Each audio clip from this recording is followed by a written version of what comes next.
Michella Chester here for NCAA Digital, and we're down to the final 16 teams in the D1 women's volleyball tournament, and I'm going to re-rank them. Here's how I did it. This is based on how the teams have played in the tournament so far, and who's been the most impressive. These are right now rankings. The regular season is long gone, and we're talking tournament only. Let's count down 16 to 1. Starting with 16, we have Baylor. The Bears dropped down to this spot after just narrowly escaping the upset from Pepperdine. The Waves were actually pretty dominant, taking a 2-1 lead, and they almost won it all in the fourth. The Bears had to fight for every point, won that fourth set 27-25 to push a fifth. I was impressed by Lauren Harrison stepping up, and Yassiana Presley is always impressive, but still a very close call. A lot of other teams were dominating this round. They're my number 16. At 15, I'm going Washington based on its second round game. Pushed to 5 by Dayton and a tight match the entire time. This one I wasn't necessarily expecting a 5-setter. Maddie Ensley was a huge spark for the Huskies, pushed them through as just a freshman. Louisville is 14th. The Cardinals won in 4 sets, escaped extreme pressure in the fourth set from San Diego to push a fifth. Still a really good blocking team, and these bottom 3 are the only seeded teams that didn't sweep their opponents in the second round. At 13, Penn State will keep its number 13 seed. A clean sweep over North Carolina A&T, but might have had a different match and maybe tougher competition if Rice didn't have to roll its first round game a no contest due to COVID-19. So not going to move the Nittany Lions up a spot, but still some really impressive hitting efficiency from Caitlin Horde and Serena Gray. Excited to see them take on Texas. At 12, BYU. This team flew under the radar a bit this season, but man, a really strong outing over UCLA. The Bruins are not your average unseeded team. They have one of the best hitters in the country in Mac May. They put up a fight. This one felt like a really tight match, but BYU never wavered. They swept them, and they move up for it. Number 11 is Western Kentucky on the upset train. I had a feeling the Hilltoppers could pull off the upset over Washington State. They could have been a top 16 seed, and they proved it last night. They advanced to the first regional semifinals in program history. They were pretty dominant to start out the game and then endured a Washington State comeback effort and came out on top with, again, a dominating fifth set. The reason I have them above BYU is because I just think they have more offensive weapons than the Cougars, and I really like how they played. A lot of heart. Paige Briggs, Lauren Matthews, and Nadia Judene showed off their really impressive offense. Now they have 2-seed Kentucky.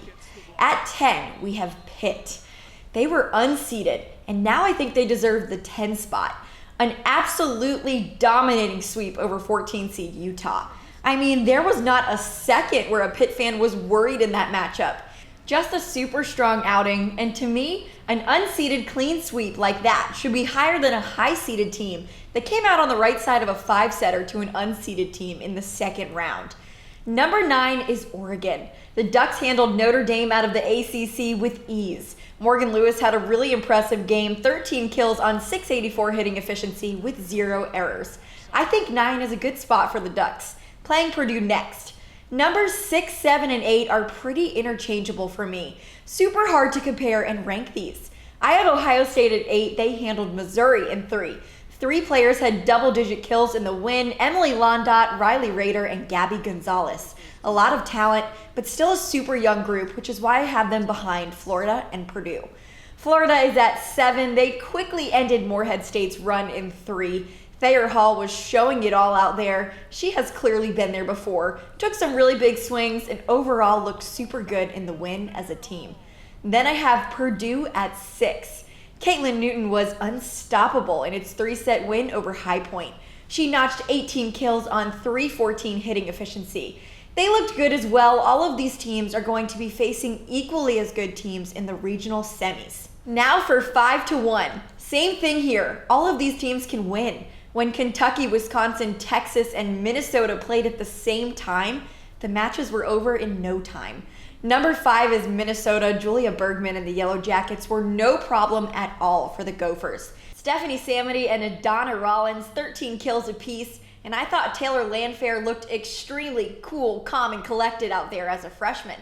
She's an important factor for them moving forward against these teams.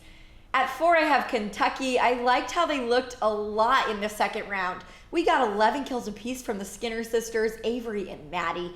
Allie Stumler notched 10 kills in the win, and Madison Lilly had an outstanding 44 assists.